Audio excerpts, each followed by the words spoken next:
came.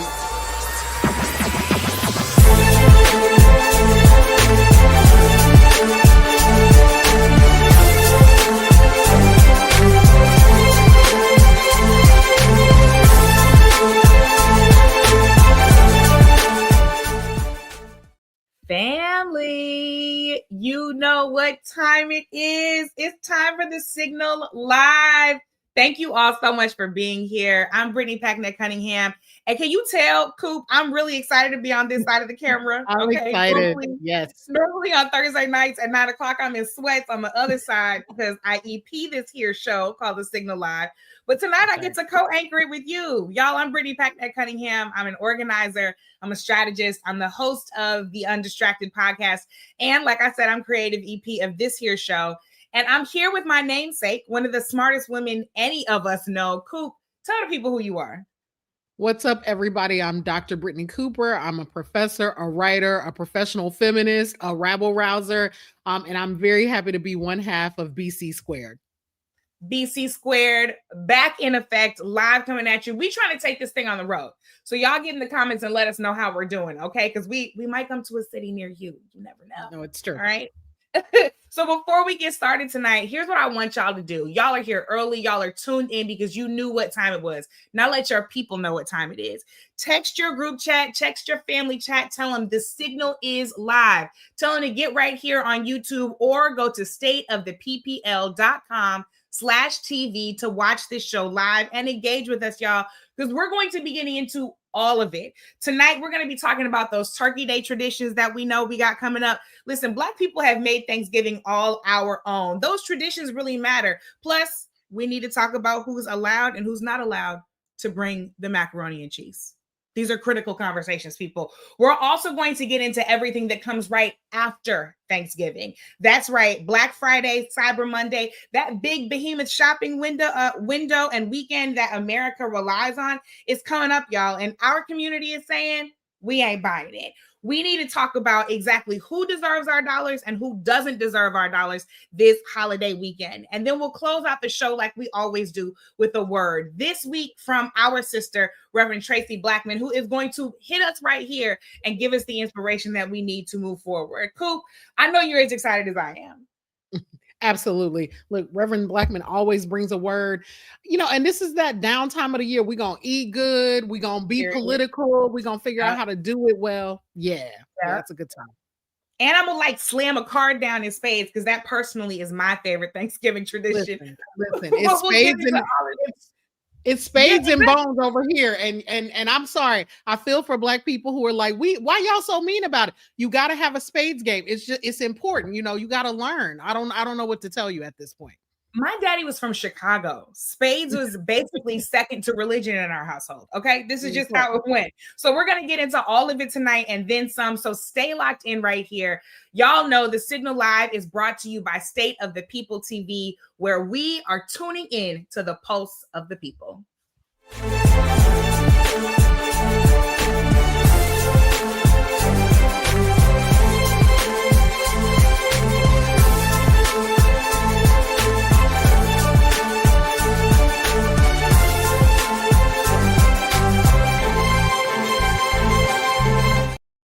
Now, Coop, before we hop in, for those of you all who don't know, Coop and I are friends in real life, okay? The group chat is real. You, me, our homie, Dr. David Johns, we get down in the podcast, but we get down in these phones too. And we talk about the things and say the things we can't always say online, right? So we're going to get into all of it tonight. And tonight is the group chat. Y'all are all in the group chat. We're going to have these conversations.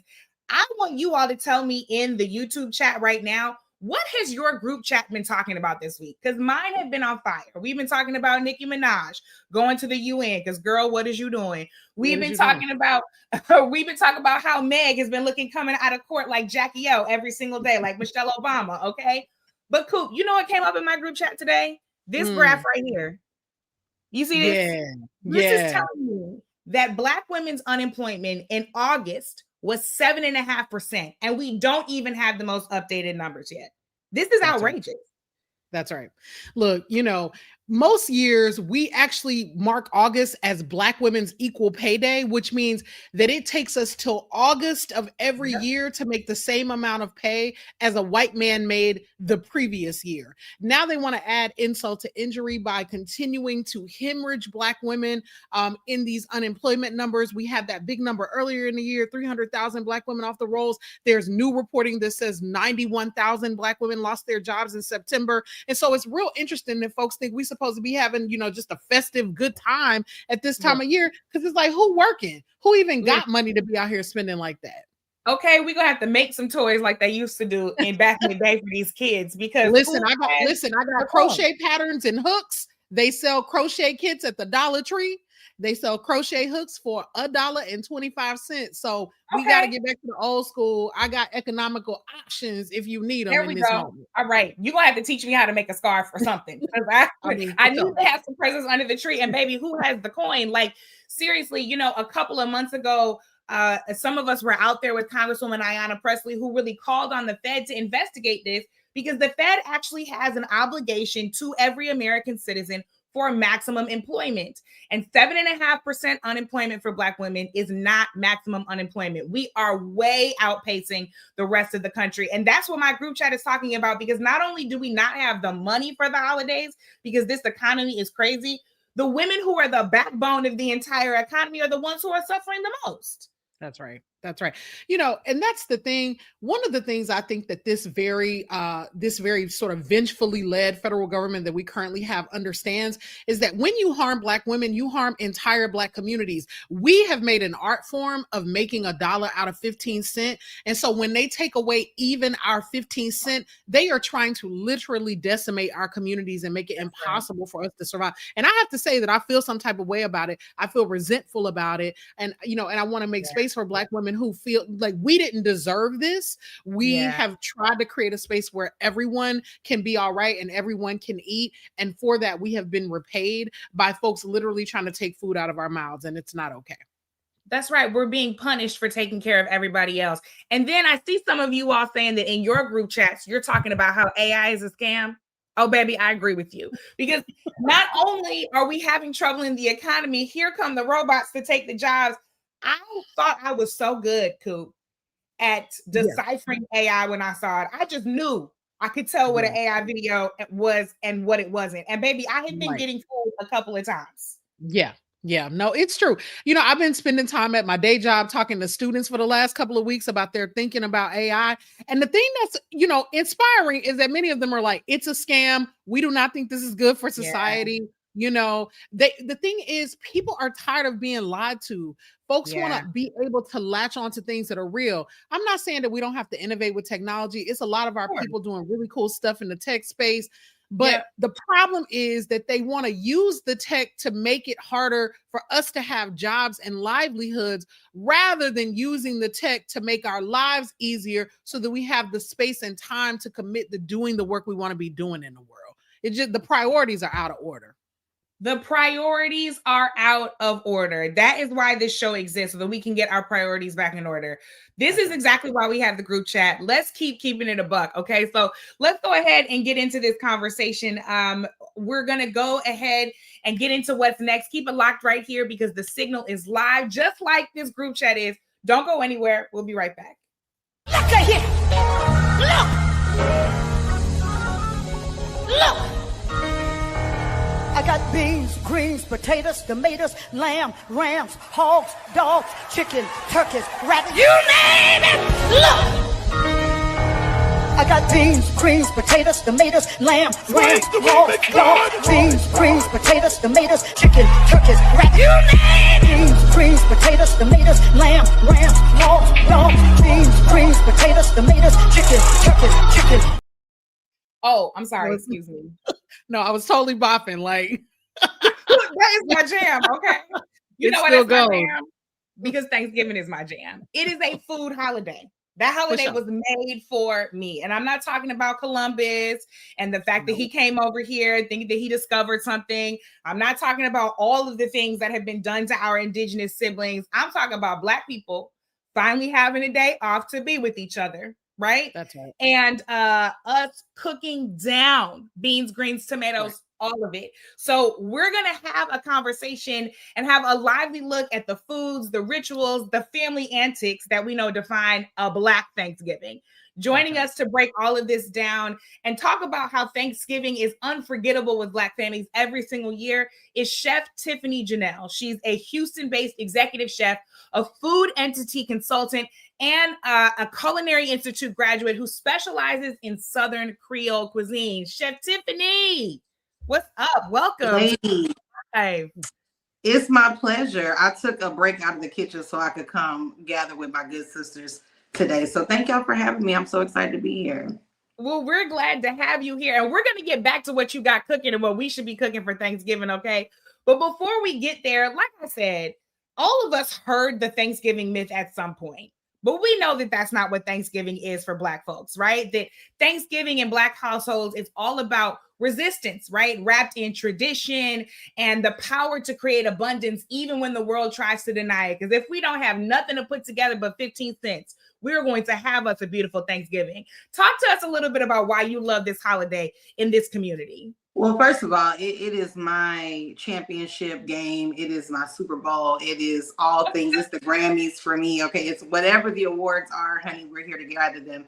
But for me, Thanksgiving is my favorite holiday because simply the abundance, as you just stated, you know, Black people have to see Thanksgiving as an opportunity. Really, the act of gathering itself is activism. Yeah. So many of our families were separated. You know, so many of our families are currently separated by resources or just by sheer obligation to do certain things. So at the end of the day, getting whomever you call family together in the same room at the same table, praying over that food and enjoying it to your heart's content is your birthright. So get into that and bring your favorite dish. You know, enjoy yourself. You deserve. Now, Chef Tiffany, I got a question because I am a Southern girl. I'm from Louisiana. I see you based in Houston. I love it so much. Stuffing or dressing? Which one? What you call it? How you make it? Now, cousin. Now, look. Now, cornbread dressing is a staple of the South. There is no argument. I will not stand up for stuffing because I don't know what that is. I will stand up, however, for my mama's cornbread dressing specifically. Both sides of my family are from Louisiana. Actually, we hail from Houston, but yeah, cornbread dressing is a must-have. It's something that I think a lot of people miss out on because they just regionally don't live near the family that gets down with the cornbread dressing. Britt, why you, what's happening? What's happening? Because my Thanksgiving secret / hot take is I don't really do the dressing. What is happening? No. Don't tell nobody. Why? The one time I had listen, every time I had dressing when I was a kid, it was either super wet or super dry. It was nowhere in between. Well, this is what I'm going to do for us. What's the secret ingredient to really make the cornbread dressing good? Maybe I need to try again. Well, you know, the real thing is people overbake dressing. I think that's the first part. And there's not enough moisture incorporated from the beginning. So making that turkey stock, you know, making sure you have all your veggies sweated down. They shouldn't be dry and raw. They should be sweated as well for their moisture. But not overcooking. Sometimes people just bake that thing till it look like cornbread again. That's not how that's supposed to go. But I'm going to make sure you get a copy of my cookbook because we're going to fix that. Mm-hmm. Please give us a copy of the cookbook. I'm not like, do not make me, but I'm going to slide it on over. Okay. Yeah. Do not make me show up at your house because I cannot have the other half of BC Squared out here like this. And I make pretty excellent dressing. So we're going to fix it. Just absolutely not. We're going to fix it. Somebody's got to fix it. Okay, but listen, I'm the only one with the Thanksgiving hot take. Okay, if I could go with or without dressing is my Thanksgiving hot take. Chef Tiffany, what's your Thanksgiving hot take? I mean, I feel like we say it all the time. We see all the funny memes. Please do not show up with Parmesan cheese in my macaroni and cheese. I am a Black woman from the South. And when the minute you add Parmesan to my mac and cheese, now we eating Alfredo and I didn't come here for that. Okay. So your macaroni and cheese, and you don't need 57 cheeses either. Especially in these economic times, I want to encourage everyone to keep it simple, keep it plain, keep it seasoned, but it don't have to be 18 cheeses. And Parmesan is never one of the cheeses. I just want to debunk that real quickly. I blame your first people. My cheese. Now, what about the cranberry sauce? Because see, you know, are you like now, one of I these? just finished making some cranberry sauce today. See, okay, right, because you a chef, you made it. Okay. I did make it. However, I do understand our loyalty to the Ocean Spray can. I hold space for all. Okay, now I think you can make your cranberry sauce. I think you should, and then puree it. Okay, because what we like is that smoothness, right? We like that velvety texture, the mouthfeel of that little jelly can. Some of us, and so you can puree that thing in your Ninja, whatever you put your smoothie in. Okay, get it smooth. Put it into a nice bowl, whatever you're gonna, and it's gonna be nice and smooth, like what you're used to getting out of that can, if you like the can. I personally like cranberry marmalade. It has a few things in it. You know, it's more than just cranberries, but you know. Cranberry marmalade. Listen, we're here for elevation. You know what I mean? That's why they hired a like chef. Take it to the next level. That's exactly why we had to bring the chef. I love how we shouldn't experiment on Thanksgiving, but if you got the skills like Chef Tiffany, you can elevate. You can elevate. That's allowed. But I think one of my favorite things about Thanksgiving really is it's always a revisiting of some kind of tradition. I don't care if you got one tradition or 15, there's some way that the ancestors and elders' hand is in what we do when we gather on that Thursday. For me, that tradition is that everybody's got to go around a circle and say one thing that they're thankful for before we pray over the food and pray over each other. Because that's that other tradition, right? To make sure that when we leave this place, we're all covered. I'd love to hear from both of you all. What are those traditions that you've seen come through your own Black family that you hold on to during this holiday season? Well, for me, I'll extend on that family circle after we pray. My mom always yells out group hug. And that just for me is something that is so important, to just embrace one another. Not that greeting hug that we do, oh, come on in, when you rush past people, but really embracing people, being in gratitude. I have lost so many people. We all have since 2020. And I think it's so important to not take for granted those sitting around your table. So give them a hug, look into their eyes, engage them, and make sure you don't see sadness and whatever. But at the end of the day, the happiness that I get from a good hug, baby, I don't take that for granted. So that's my favorite tradition about our family gathering together, for sure. I love that. I might have to steal that one. Coop, what's the ancestors' hands on your Thanksgiving? You know, I'm so happy that Chef Tiffany just talked about grief. You know, I lost my mom a couple of years ago. And so I am in the process of rebuilding Thanksgiving tradition. And I just want to acknowledge the folks for whom the season feels hard, and where, you know, thinking through those traditions brings up a lot of grief. One of the things I love that my mom used to do is she would just make something off the beaten path. Like we had all the soul food and she could throw down, but then she would be like, well, you know, I made a Jell-O salad with some pecans and then a layer of cream that also had a little mayonnaise base to it. Like something she got out of a white Southern cookbook, but it always kind of worked a little bit, you know what I mean? And so I'm trying to, like, you know, do this same thing just to, you know, make something that's a little strange. And all my family members would shade her and be like, now what white folks mess did you make this year? And then they would be like, it's actually delicious, you know? So I'm trying to bring that back for sure. I love that. I absolutely love that. Chef Tiffany, thank you so much for helping us bring the joy and some good tips for this upcoming Thanksgiving. Okay, we got cranberry marmalade. We got to throw it in the Ninja. We got to make sure that our cornbread dressing, not stuffing, is moist from the beginning and that those vegetables get sweated down, and don't be baking that thing until it's a brick. Okay, you all. So Chef Tiffany, where can we follow you and make sure that we get that cookbook just in time for the holidays? Absolutely. Please follow me on Instagram. I am Chef to the Stars with the number 2, because we'll go down that path another day. But yes, Chef to the Stars with the number 2. And, you know, go to barnesandnoble.com and search Toast Tiffany, and it's going to bring up my brunch compendium. And then my second cookbook, which is Grace, is digital. So you can keep it right in your phone, take it to the family cookouts, but it has that cornbread dressing in there. And Grace is under my nonprofit organization, which works in food insecurity. So supporthonorhumanity.org is where you can find the amazing Grace cookbook, which will help you next week if you need it. I love y'all so much. Thank y'all for having me. We love you too. Thank you for all that you do in the world. And thank you for making sure that this Thanksgiving is good and tasty. We'll see you real soon. See you soon. All right. Thank you so much. Thank you so much. Stick around with us. We've got more fun and plenty of banter coming up next. Listen, we've got so much coming up because, first of all, these folks is in this chat exchanging recipes. Okay. They talk about homemade sauces, ways that they do their dressing. Somebody said they put gizzards in their dressing. Okay. Yeah. Listen, some Southerners do that, but I got a texture thing. And so, I want the giblet gravy on the side, but I don't understand no gizzards in the dressing. Okay, everybody does it their own way, but make sure that y'all reach out to your folks, tell them to join us right here at the Signal Live. Get in these comments because we're coming right back with a powerful conversation about exactly where we should put these few little dollars that we got. We'll be right back.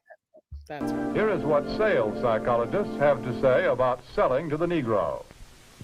The secret of selling to the Negro is expressed in one word. That word is recognition. Now, there's nothing unusual about that. People want to be recognized. They need recognition. That's basic in all of us. But perhaps because he's had so little of it, the Negro needs even more. He needs to feel important and appreciated. This need is a very real and important one. I don't know if you ever seen that video, and I know it looks real weird, but just stay with me, okay, cool? I first saw that video on TikTok, and I was like, what is this? And who was talking about selling us what?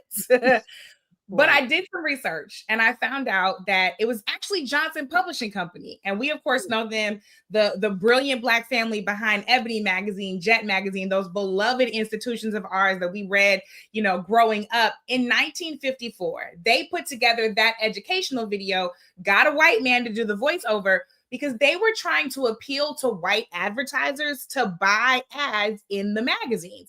They said, listen, there's Black power in the Black dollar. And if you want to sell to Black folks, we'll teach you how. So that's what that video is from. And the Black dollar is still essential, Coop. We spend over $2 trillion in the American economy annually. And like that video said, we want to be respected when we bring that dollar. We're some of the most loyal customers any brand could ever have, unless you cross us, right?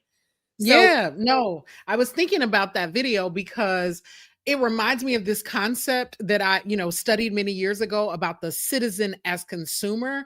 And it's this idea that, when you come from a marginalized background, one of the ways that you feel like you're included is like that moment when you walk into a store and you see the perfect shade of makeup finally, right? Yeah. Or you see a brand that's owned by a Black person and you feel like, okay, now we're being included. That's one of the ways that we mark our progress as citizens, is that we can go to places and buy things that reflect our own experiences. And the challenge of that is that so often in our society, because it is driven by capitalism and by money, all they ever want us to do in terms of our citizenship is be consumers. They want us to give, but they don't actually want to give us a return on that investment in terms of respect, in terms of opportunity, in terms of equity and ownership. And that's one of the things that we're going to be trying to talk about today. That's exactly what we're going to talk about today. And I'm so excited because, to your point about return on investment, we've got a conversation coming up with people who are invested in us, Black businesses who deserve our dollars, folks who recognize that, hey, we can, make a buck, but we can also be in deep community with our people. So let's talk about not only who deserves a boycott, because that's coming up too, but who deserves a boycott, who deserves our Black dollar. It's these Black businesses, Coop. Yeah, that's right. So today we're talking with three inspiring Black entrepreneurs. Camille Viviana, founder of the streetwear brand Black Woman on a Mission. Sonja Norwood, viral baker and founder of Sanjay Norwood, viral baker and founder of Wicked Confections, and Nakara Kimball, political strategist turned lifestyle brand entrepreneur with the Urban Tea. Welcome, y'all. Hi. Thanks for having us. Thank you so much for being here. I mean, you all are really out there doing the thing. We were just talking about unemployment and what it looks like for Black women, but y'all said, I'm going to be the brand. I'm going to be the business.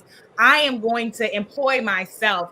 I'd love to know, Nakara, when you think about economic empowerment, especially given your background as a political strategist, What made you want to make that transition to actually put that power back into your own hands?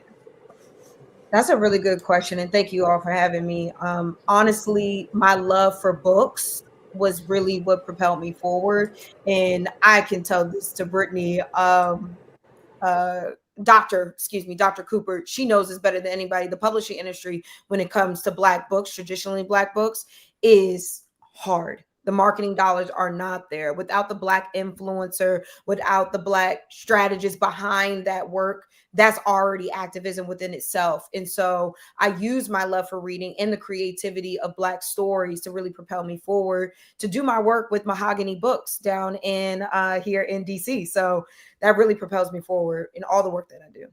Yeah, that's wonderful. And you know, this is really the moment, right, for Black bookstores. They're really having a comeback, and it's one of the things that I'm most excited about. We need more people reading, so I'm just so thankful for you, for for building community space for people to be together and think together about ideas. So thank you so much for doing that.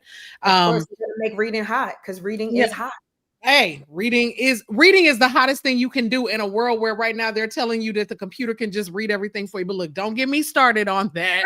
Let's back to that AIP. Keep going, cool. Keep going. Yeah. You know, one of the things that I wonder about is how has this moment translated for those of you who are navigating, like, what does social media mean for your ability to promote your brand? It's one of those places where we don't own a lot. We're often negatively affected by the algorithm. How have y'all managed to leverage the power of social media to actually promote? And are there ways that our audience members can also help you as you try to do that work? Well, social media is the great equalizer. It's your way to bypass those traditional gatekeepers, and then you can be accessible to millions directly. What do you think, Camille?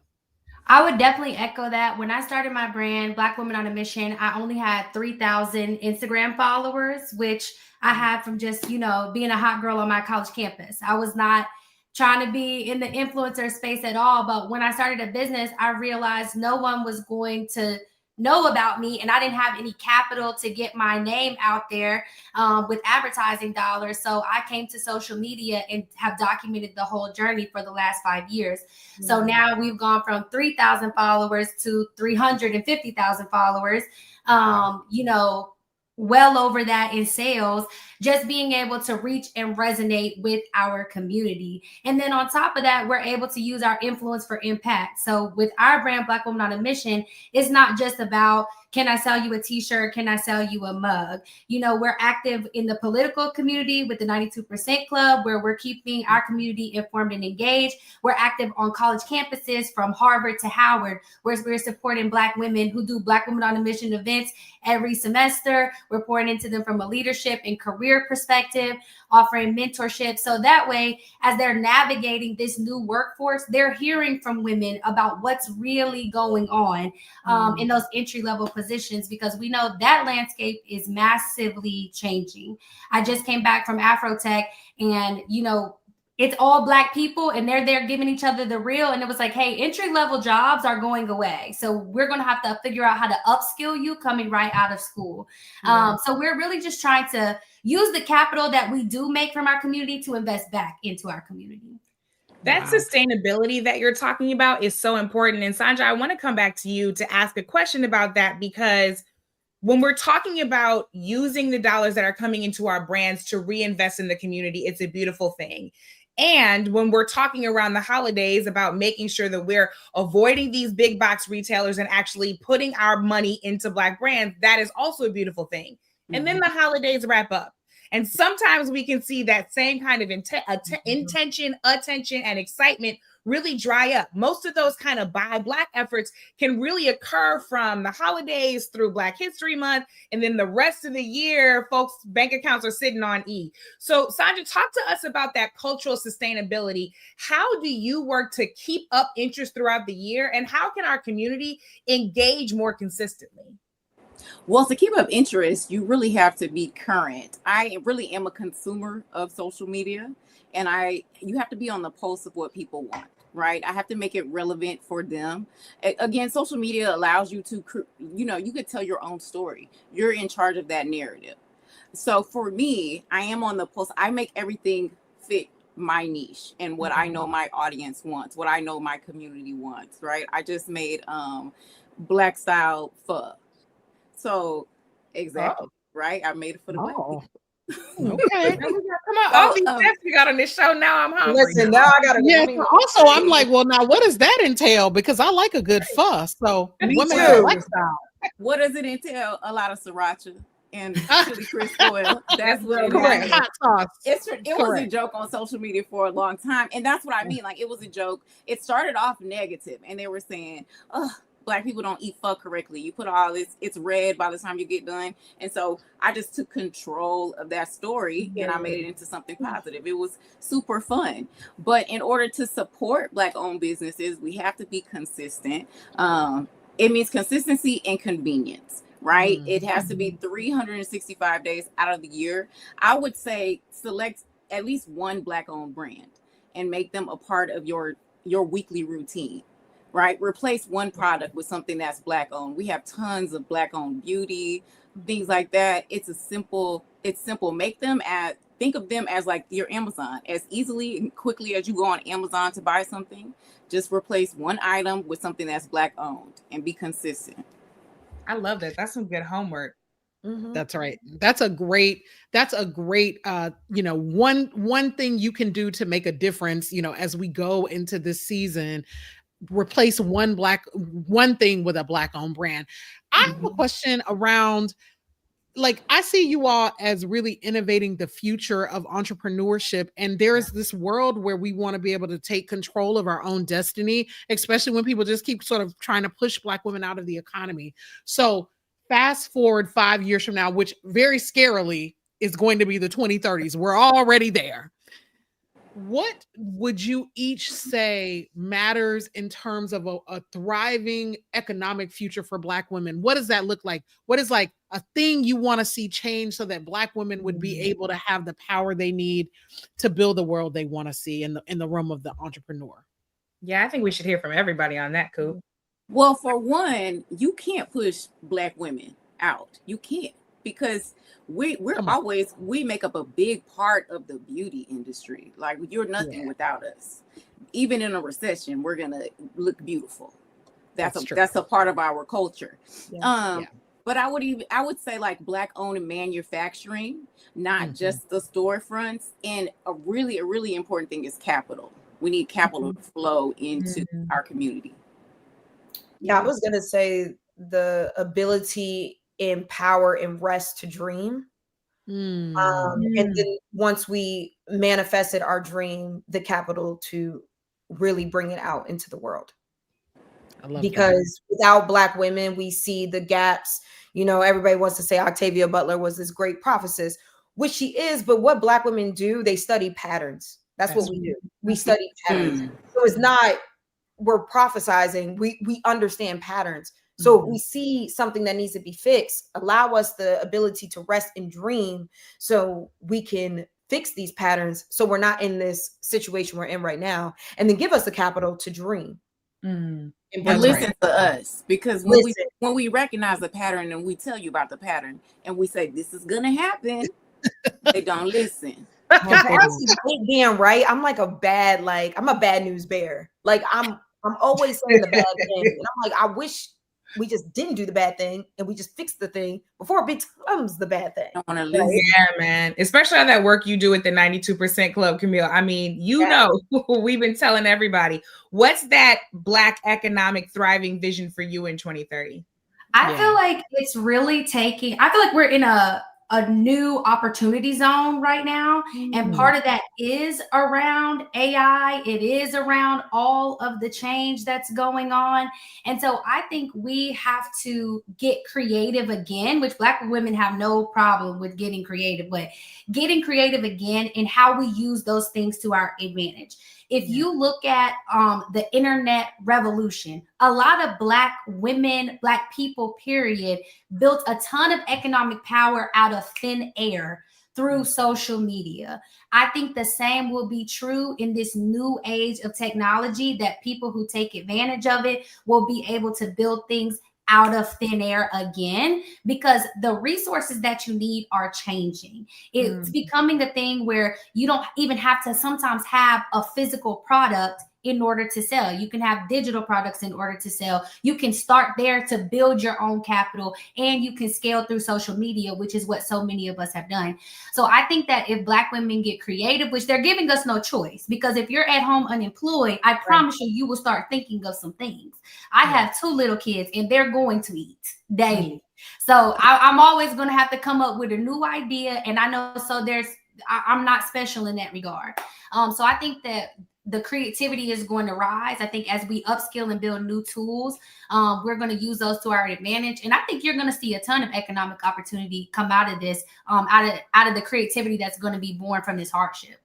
I love that outlook. We're talking capital, we're talking creativity, we're talking community, and we're talking about our homework, making sure that this holiday season, we buy Black, we give Black, and that ongoing beyond the holiday season, we pick at least one item and replace it with a Black-owned brand and then buy it consistently. Yes. Ladies, thank you so much for the contribution you're making to our community. Thank you for giving us exciting things to dream about, because the economic outlook looks so good with you all at the lead. We'll talk to you real soon. Thank you. Make sure you buy Dr. Cooper's book. Yes, ma'am. You didn't even know you was going to get that free plug. I did not. Thank you for the plug.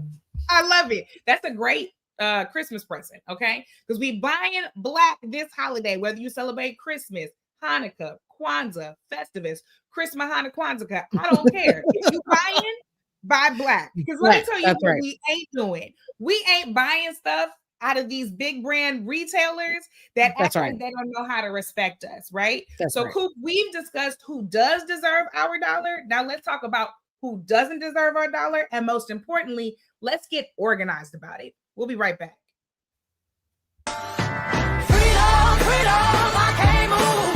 Freedom, cut me loose. Yeah. Freedom, freedom, where are you? 'Cause I need freedom too. I break chains up by myself. Won't let my freedom rot in hell. Hey, I'ma keep on running 'cause the winner don't quit on themselves. We ain't buying it. I'm not buying the BS. I'm not buying the lies. I'm not buying that we should not be able to fully participate in this country as citizens. I'm not buying that there's not enough money for SNAP. I'm not buying that there's not enough money for WIC. And I'm not buying what these retailers are selling, because they don't seem to be able to respect us when we're buying it. That's exactly what we're going to be talking about right now. Joining us is LaTosha Brown, co-founder of the Black Voters Matter Fund, and Pastor Mike McBride, executive director of Live Free USA. And y'all have before you just 2 of the geniuses behind the campaign that you're seeing, the We Ain't Buying It campaign. Family, welcome to the Signal Live. Thank you for having us. Yeah, glad to be here with the homies, for sure, for sure. For sure. LaTosha, let's get into it. We just saw you wagging that finger and saying, we ain't buying it. Tell us about the genesis of this movement. Why is it important that we are not buying it this holiday season? You know, I want to, for people to kind of understand what it is, there's kind of 3 pieces that I want people, if they may be able to help them understand. One, we're reclaiming our power. We're reclaiming our economic power. Part of what has happened for Black folks, $1.5 trillion. Well, actually, it's closer to $2 trillion. Sister Angela Rye made sure that I had the information, and just consumer spending alone in this country. So we've got a tremendous amount of not just political power, but we have economic power. And so, one, we've got to reclaim that power, and we've got to actually be more disciplined about it. So we've got to be more disciplined with our spending, more conscious around who we're spending money with and who we shouldn't be spending money with, right? The second thing really is around how are we going to do a hard reset in this moment? In this moment, what is being called of us so that we need to do that we're literally like, how are we going to show up different? If the moment is different, y'all, we can't be the same. Like we're going to have to be different too, right? The third thing around that too is how we redirect. How do we redirect our dollars? We've been hearing for years. We all know that this idea that we actually have to support small businesses and Black-owned business. If the fact that 1 million Black women, almost 1 million Black women have lost their jobs in the last 2 months, right, alone is not telling us where we need to redirect resources. And as we're seeing unemployment, the unemployment rate in our communities is almost double that nationally. Right, that we've got to redirect our resources so that the money that we do have is going to actually support our community and other members of our community right now. And then the last thing is, it's simple. We got to resist, y'all. If people are coming for you and your communities, if people are coming, we're watching an administration that is literally snatching children out of their hands of their, like, it is so inhumane of what is happening right now. Like we have got to resist that with everything. And so with this campaign, what we're saying is we ain't buying it. And this ain't really just about, I want folks to understand, this campaign ain't just about the businesses, like what businesses we're going to hurt. No, this campaign really is about us becoming present to our own consumer spending. We have to be more conscious around it, because that's the one space you got choice. You ain't got to spend $1 on going to any of these stores if you don't want to. You got total power and choice in that way. And so on November 27th through December the 1st, we're asking a couple of things. We're asking you to reclaim your power by not spending with any of these big box stores, or not spending any money, that particularly with Target and Home Depot and Amazon. And yes, I said Amazon. Right? I know everybody's like, oh Lord, right? But all of those that we've got to actually, in that we got to show some economic discipline. So even in those 5 days, and why is it important? Let me tell y'all people why it's important. That 20 to 40% of retailers, 20 to 40% of their sales that weekend alone. The part of the reason why it's called Black Friday is because companies that may have been functioning in the red all year, it is on that weekend alone that they get into black, that they actually make their money for the quarter. Many companies, not only is this about their fourth quarter earnings, but many companies, their projection for the next 6 months is going to impact. So in this truncated period of time, we can actually make the biggest impact in the shortest period of time, because so much of the retail consumerism has been based and centered around these holidays. I don't know if y'all remember, but do you remember that on Thanksgiving you couldn't find a store that was open? Now, see, I'm old enough to remember that. I too am old enough to remember that. Right. If you messed up and forgot the cranberry sauce, you better go to that convenience store and buy that cranberry sauce for about $8. That's right. And hope it wasn't expired. That's true. Right. Hope that it wasn't expired, right? And now that it has so been caught up in this consumerism that now, like literally at 5 o'clock, stores are open and talking about it's sale time. And so we've got to really understand that part of what has also happened is the spirit of the holiday has been taken away from us. That we literally, even I talk about this, that literally we are now chasing sales instead of even spending our time with our family and our loved ones. So all we saying is for those 5 days, stand with us and we ain't buying it. And not only are we not buying with those 3 companies, we're asking you not to spend with anybody other than redirect your money to local businesses. If you're going to buy shopping, if you're going to go shopping and buy gifts, we want you to support these Black-owned. Take the time and go get Black-owned businesses, or local business, or community businesses. Y'all know when y'all children got them programs and you need somebody to buy them high ads in a little school program, you're going to go right down the street to ask somebody to buy that. So that's what we're asking. That's what the campaign is about.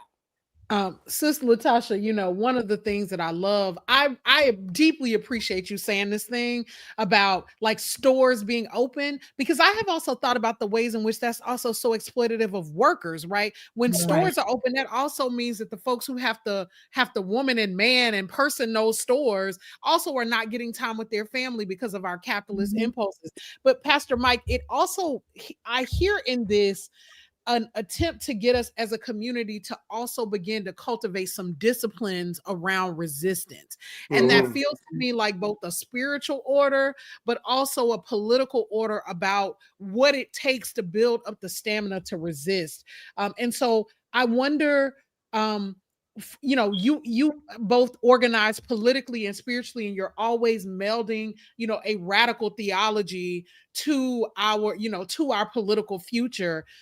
How do we think in this moment that is so we've had a lot of stuff taken away, and when you have a lot of stuff being taken away and you're being harmed, people's impulse is not to dig down and discipline and restrict. It is often to expand and to celebrate and to let it all go. How do we think about this spiritual moment in a way that's going to be effective so that we can actually resist? Well, much love to LaTosha and Tamika and everybody who's really thought up this Ain't Buying It campaign, because it is an important moment for us to not be ahistorical as a people, right? Thanksgiving is a time of traditions. Been talking about that all hour. Well, we are leaning into the resistance tradition, right? That is a part of not just Black people, but I'm proud to say the best of the Black church. The idea that boycotts, the idea that economic interruptions have always been a part of how we as a people have really coalesced our power to, as they said back in the day, spread the pain. That's right. If we're hurting, then we're not gonna, use the weapons of human origin to cause the pain to our adversaries. We're going to spread the pain through spiritual discipline, physical discipline, mental and intellectual discipline, and the power of We Ain't Buying It, the power of the extended boycott Target fast is that people are now building a muscle where they can make sure that if I can't go to jail for protesting, I'm gonna protest with my dollars. And while I protest with my dollars, I'm also going to immerse myself in the history of what it means to lean into economic interruptions to punish the corporate interests that always seem to have enough money and enough power to wage war against the most vulnerable in our communities. This is an act of spiritual formation, and I want to invite us all to allow our hearts, our minds, our souls to be formed by this idea that as I withhold my resources to the wicked among us, I'm also thinking about how can I be charitable with my resources? How can I strategically support those that support us? As the slogan said, don't buy where you can't work, right? If they don't want diversity, equity, inclusion, then you don't want my diversity, equity, inclusion dollar. I'm gonna make sure I spend it with some people that are actually helping to build up Black communities and Black wealth and not tear us down. That's right. One of the things I love about State of the People is that this movement seeks to fortify our people in every way. So we close every episode of the Signal Live with that spiritual foundation, to your point, Pastor Mike. The Power Tour was all about recognizing that the power is with the people. So we took State of the People to the people. We're on the ground in various cities, learning what was happening in those cities and fortifying and undergirding that work. The Signal Live is an extension of that to make sure that we can have the conversations here that we can't have anywhere else, and that people are able to survive a bit more because they watch this show, that when they scan that QR code and not just donate to support, but that they get action and resources according to the things that we talked about, because we don't just want you to watch, we want you to do. LaTosha, part of that foundation, as you know, at State of the People is our Black papers, right? So bringing that intellectual undergirding to say, what is the vision that we have for our future? Because we are audacious enough to draw that vision out for ourselves instead of being told what it is. One of those Black papers outlines a vision for Black economic sovereignty. So when you all are talking about building this muscle and this discipline, LaTosha, what happens next on that pathway toward Black economic sovereignty once we get the muscle of having some economic discipline because we're not buying it? You know, it's interesting. I want to take people back to people who had been enslaved, who were denied education, who were denied economic opportunity, that just 9 years, almost a decade, 9 years after slavery as an institution had ended, they had founded over 2,000 schools around the country. They had founded hospitals. In Texas, they had founded cities. That in Texas alone, there were 56 what they call freedom colonies that were created and founded by formerly enslaved Black folk, right? That we had created even during while they were enslaved. There were over close to, there's estimates between 250 to 500 businesses that folks were doing their business on the side. In some places, they were actually, quote, given permission to be able to do it, but they would use those resources and buy their families' freedom out, their spouses' freedom, and then sometimes themselves. And there was one case where a man actually, once he actually was of slavery was ended, he had more money then actually was supposed to be the owner who had owned his family. I'm saying that because I think it's really important for us to really recognize that they were thinking like nation builders. They were not thinking as consumers. And part of what we've been thinking about right now, most of us, if we honest, we want to be rich. And most of us want to be rich so we can buy more. So we can get the name brands from some of the same folk, right? Who do not invest in our communities. We want the stuff, right? Yet you had these people who had far less resources, far less education, that were thinking very differently. They were thinking, how do we build and support our nation within this nation? They were very clear. They were building houses, they were building cities. And so as we think about kind of what this economic sovereignty means, it is, what are we going to create so that Black liberation is real within the material framework, right? Not what just in terms of what we're saying, what this government's supposed to do, because let me be real clear, this government is supposed, they owe us. That's why we need to be fighting for reparations. So I'm not, but we cannot be dependent upon that, because we cannot put ourselves in a position that we are contingent upon that our safety and health is based on the benevolence of white folk, right? That's right. Can't do that. We've got to do a little bit differently. So me, there's a couple of things. One, I think we need to think like nation builders, so that as we're talking about building wealth, it's not so that you can get 15 cars. I ain't mad at you. You got 15 cars, that's your money. That's fine. But the mindset that can't come before, how are we thinking about building schools and hospitals and institutions? Second thing I think is really important for us to do is to think about those systems that we need to actually support each other. How are we thinking about healthcare and where we are providing that infrastructure for ourselves? People that can't feed themselves, not going to be free. And so how are we building? Are we investing in land so that we can actually grow our food and build and really move towards that? And then the last thing I'll say is, even a duck got enough sense to take care of his ducklings. And so I say that to say that turning over our children to systems that have shown that they hate them, systems that show that all they are is crazy. And we all do it. Like, we've got to really start shifting our thinking in this moment that we are experiencing this kind of great pain. What is happening? We got to take this as an opportunity to do a hard reset on how we shift our relationship with money. And I'm not talking about go and get some financial literacy, right? Because for the most part, that's never telling us not to unplug matrix, is telling us to feed it. But in this moment, we have to shift and see ourselves, instead of just being citizens of this nation, how are we shifting our mindset to see ourselves as founders of a new nation? And that means that it's nation building time. We have to think of as nation builders. It's nation building time, too. That's right. That's right. Always, always. Pastor Mike, some of the critical nodes in that nation building project are the Black church. But the Black church, there are some Black churches that have partnerships with some of these corporations that we are trying to boycott. And so what is the guidance and advice that you would give to those Black churches to navigate this moment?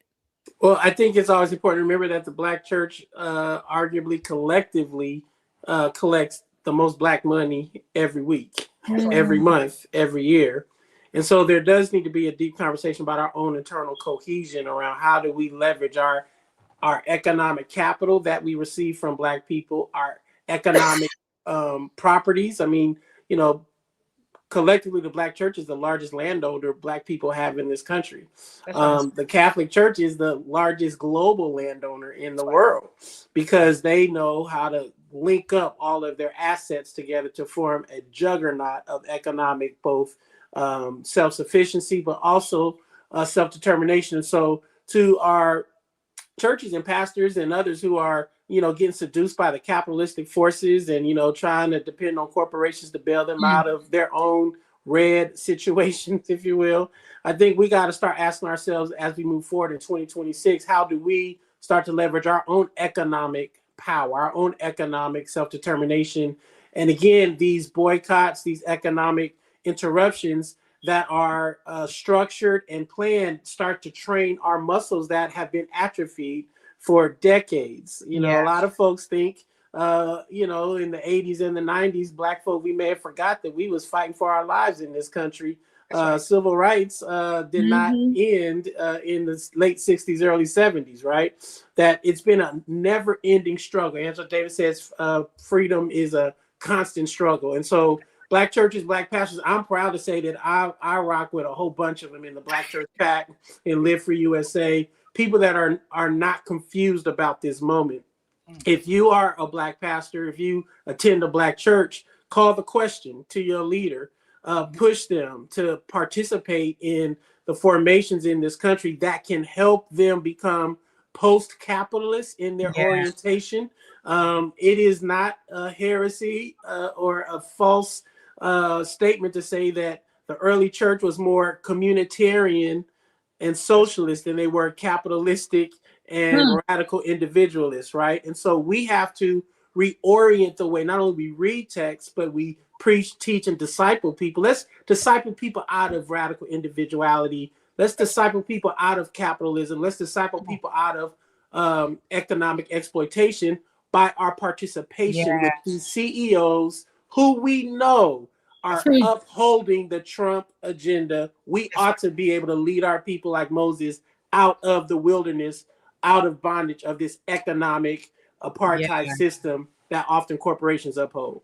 Now that is the truth, and that is truth I am buying. All right, Pastor Mike, LaTosha Brown, we thank you, we thank you, we thank you.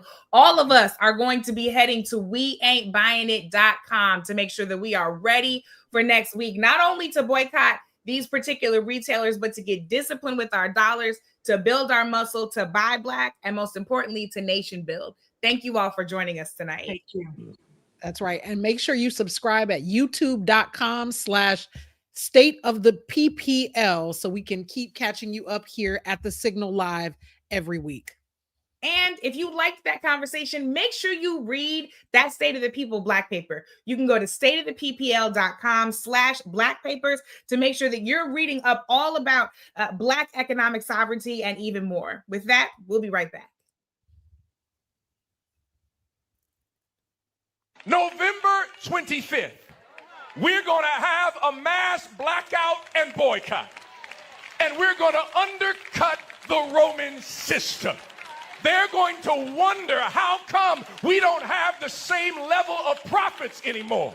You need to make sure that you are using businesses that are created and founded in our community, that are local. Don't use the system of Rome. Make sure that we multiply what we have. That is a brown bag blessing. Passing on what you have to somebody else. Well, Coop, BC squared, we did it. I had a good old time with you tonight. Yes, indeed. It's always a good time with you, BC. Always. Listen, we were talking about traditions tonight. I think this is a tradition we need to keep up. BC squared at the Signal Live. Listen, next week you all will be here with whole new folks. But we thank each and every one of you for tuning out, for getting your people out, and for joining us right here every week at the Signal Live with State of the People TV. This is a labor of love from all of us because we want to make sure that our people are equipped to get free. Coop, we're going to do this again, and I can't wait to be back with you. And so as we close out tonight, we're going to sign off with a word from organizer, registered nurse, and former Associate General Minister of the United Church of Christ, our sister, Reverend Tracy Blackman. The Signal Live will be back right here next week with new anchors, same time, same place, Thursday at 9 o'clock. And this is the perfect show to turn on while you shoot somebody in spades next week, okay? Or while you eating on that good cranberry marmalade that we just heard about. So with that, thanks for joining us at the Signal Live. And here's Reverend Tracy with a word. Let me tell you about the largest living organism in the world. It's not in some far-off country. It's actually in central Utah. It's known as Pando Forest, a clonal colony of male-quaking aspen trees that span 107 acres of land. 47,000 trees that are genetically the same. And the reason that it's known as the largest living organism is because all of those trees grow from the same root, a root that has existed for 14,000 years. This root has survived the Ice Age, survived firestorms, survived infestation of the ground. This root keeps birthing new trees as trees die. Why am I telling you this story? Because in many ways, my friends, we all come from the same breath. We all have the same root. We are connected just like those trees. So even in this time when people would want you to think that we are divided, I want you to think of Pando and know that you are never alone. My name is Reverend Tracy Blackman, and that is a word.